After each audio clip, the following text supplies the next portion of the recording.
Di tengah persiapan timnas Indonesia fokus menghadapi Piala Asia 2023, masa depan sang juru racik skuad Garuda Sintayong itu kembali memanas. Masa depan Sintayong di timnas Indonesia kini tengah menjadi sorotan luas publik. Sintayong disebut-sebut sudah pantas untuk diakhiri masa jabatannya sebagai pelatih timnas Indonesia apabila nanti gagal total di Piala Asia 2023. Apakah layak atau tidak keputusan ini untuk Sintayong? Kalau misalnya nanti timnas Indonesia itu gagal total di Piala Asia 2023, silahkan tulis di kolom komentar.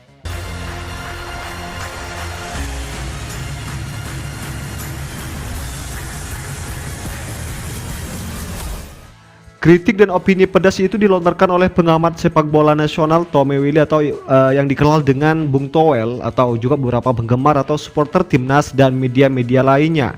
Nah, untuk diketahui timnas Indonesia di ajang Piala Asia 2023 itu ditargetkan bisa lolos ke babak 16 besar. Nah, oleh karena itu timnas Indonesia saat ini tengah fokus untuk menggelar TC di Turki guna menghadapi event sepak bola bergengsi 4 tahunan berbangsa-bangsa di Asia itu. Nah, timnas Indonesia masuk ke dalam grup D yang diketahui itu dihuni oleh tim-tim kuat seperti Jepang dan juga ada Irak dan Vietnam. Nah, 3 lawan timnas Indonesia di atas bukanlah lawan sembarangan. Nah, bagi skuad Sintayong, nah menghadapi persaingan yang tidak mudah itu, Sintayong pun kini mengembleng para pemain untuk TC di Turki hingga 6 Januari 2024. Nah, skuad Garuda juga akan menggelar pertandingan uji coba melawan Libya sebelum melawan Iran dalam laga yang bertajuk persahabatan.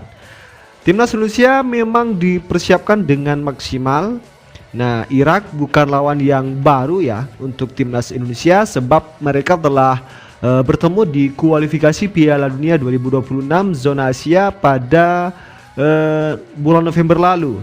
Nah, dalam laga tersebut tim asuhan Sintayong itu memang dipaksa mengakui keunggulan Irak. Bahkan timnas Indonesia itu bisa dibilang tidak berkutik dalam laga tersebut.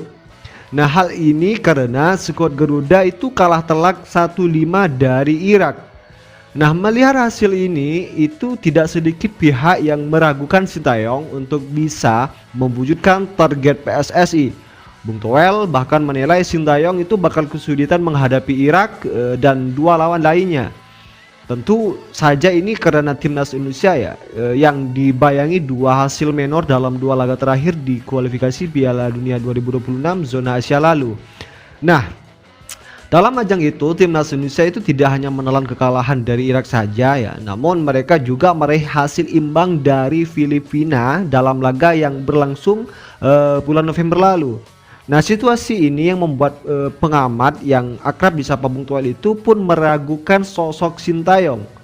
Walaupun pelatih asal Korea Selatan tersebut telah mengatakan level timnas Indonesia itu memang bukan lagi di Asia Tenggara tetapi di Asia. Nah, akan tetapi hasil buruk dalam 2 laga kualifikasi Piala Dunia 2026 ini yang membuat menjadi catatan tidak bagus. Nah, mantan pelatih timnas Korea Selatan di Piala Dunia 2018 itu bahkan diragukan bisa mewujudkan target yang diberikan PSSI, yakni lolos ke babak 16 besar Piala Asia 2023. Nah, ini karena lawan yang dihadapi timnas Indonesia itu lebih sulit seperti Jepang yang menjadi salah satu tim andalan atau yang digadang-gadang sebagai kandidat juara di Piala Asia 2023. Nah, Bung Toel memberi saran kepada PSSI apabila pelatih yang berusia 53 tahun itu tidak bisa memenuhi target yang diberikan, menurutnya PSSI itu tidak perlu menunggu waktu lagi karena semua kebutuhan telah diberikan dengan maksimal untuk membawa timnas Indonesia lebih berprestasi. Nah, untuk itu apabila memang gagal, lebih baik PSSI itu bertindak tegas terhadap Sintayong. Nah, itu kata Bung Toel. Nah, Bung Toel pun juga menekan kepada PSSI tidak takut dengan kritikan yang akan diberikan oleh netizen. Menurutnya terkait hasil apapun yang diberikan Sintayong nantinya itu bisa menjadi tolak ukur untuk masa depan timnas Indonesia ke depannya. Ya, mungkin hanya ini saja beberapa informasi atau beberapa kabar terbaru seputar timnas Indonesia, dan jangan lupa tekan tombol subscribe-nya juga biar kalian tidak ketinggalan informasi-informasi terbaru dari channel ini, dan salam olahraga.